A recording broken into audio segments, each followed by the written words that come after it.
Welcome back to Chapter 1. In this section, which is Section 3, we're going to look more about solving linear equations, but we're going to be looking at it when we have variables on both sides of the equal sign. We've seen this already a little bit. We did it during our meet last week, and so we've seen it a couple times, but we're going to look a little bit more in depth now.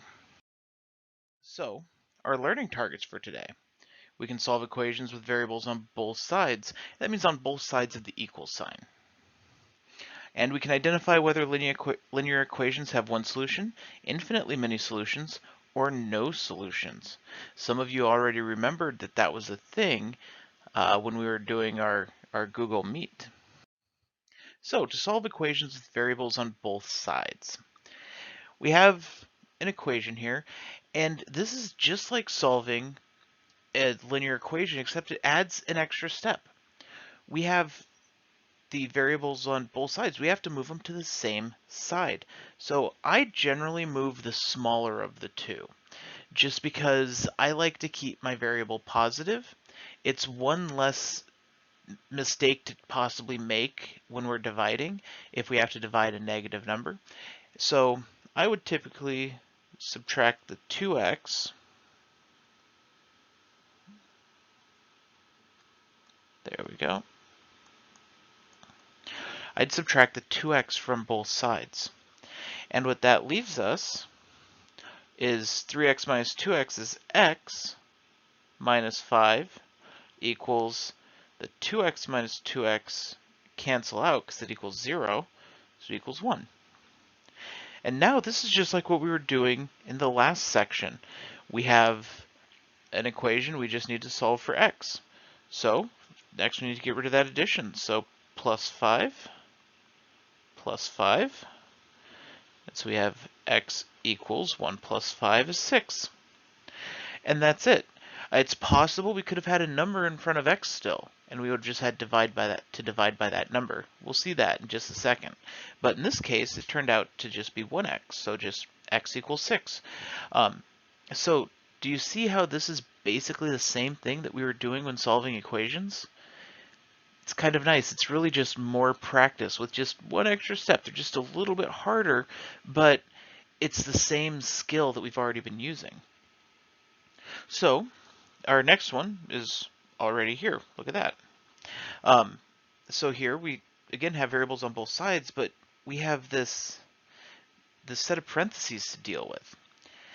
So what we want to do here is we want to take this number and we're going to distribute it. So we're going to distribute that 3 to both things inside the parentheses. So this side of the equation we're not touching right now.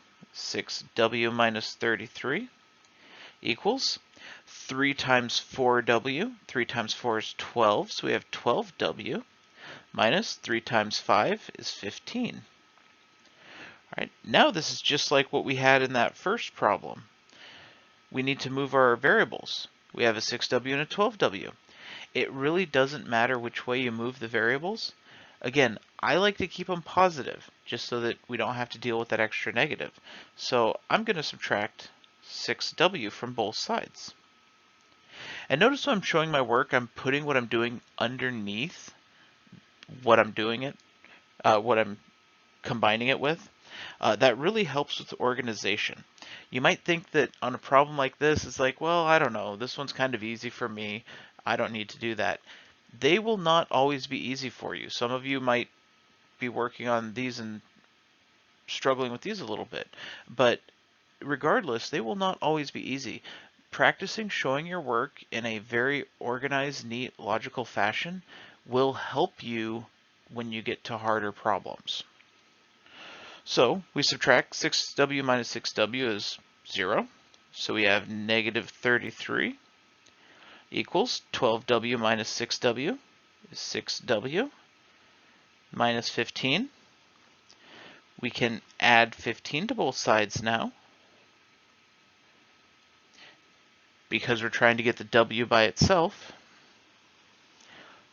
Negative 33 plus 15 is going to be negative 18, and 6w The plus 15, the negative 15 plus 15 goes away.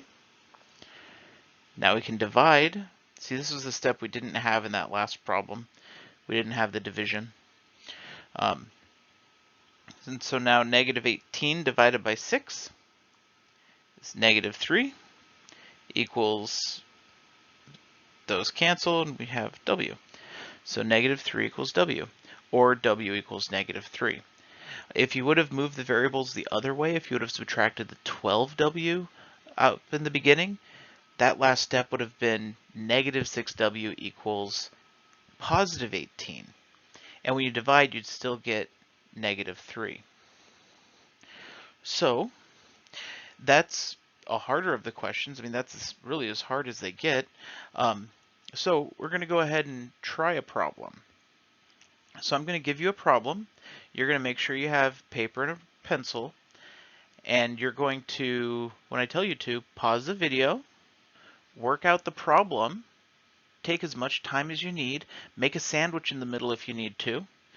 And then when you're ready, play the video again. We'll go over it. All right, so the problem we're looking at is going to be 5r minus 7 equals 2r plus 14. All right, so you're going to pause the video, go get paper, work on the problem, and then when you're done, you're going to come back and push play. All right, so go ahead and pause.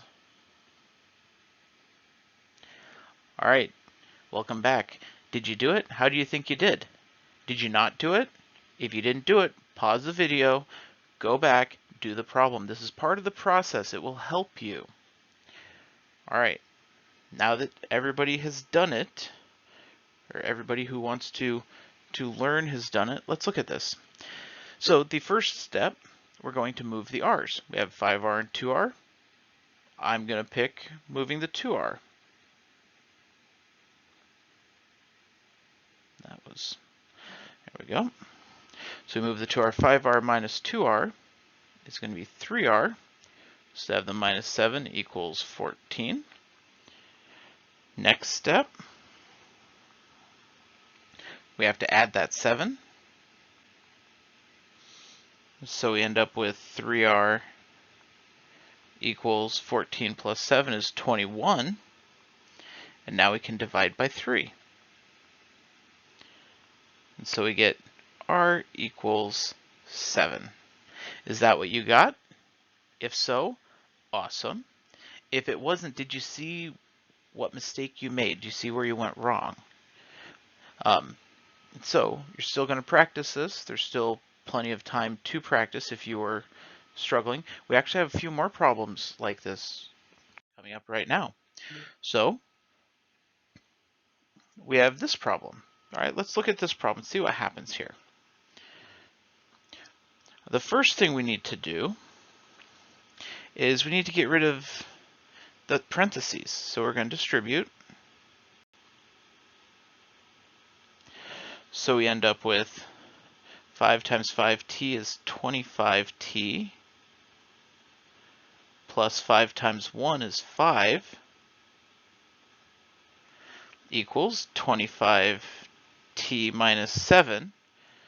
All right, now we're going to subtract. No, neither of them is smaller, so it doesn't really matter. We'll go minus 25t minus 25t. And so that gets us 25t minus 25t is 0. All right, so we don't have any of those. Plus 5 is 5.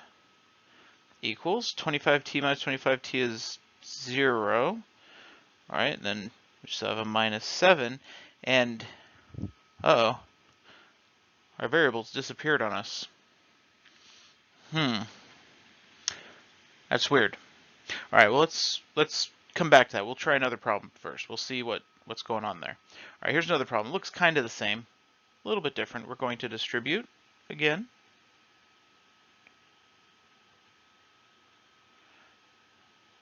We have that 3 that's going to be distributed to both of these. So we'll end up with a 6y minus 9 equals 3 times 2y is 6y. And 3 times negative 3 is negative 9. All right, now we can Move our variables. Let's go minus 6y, minus 6y. And we're left with 6y minus 6y is 0, so we have negative 9 equals 6y minus 6y is 0, so we have negative 9. So our variables disappeared again here. Alright, well, what do we do when our variables disappear? Well, when our variables disappear, we are left with one of two things. We have a statement here that is either true or it's false. That's the only thing. We don't have a variable anymore. It's either true or false. The first one we were looking at, we get 5 equals negative 7.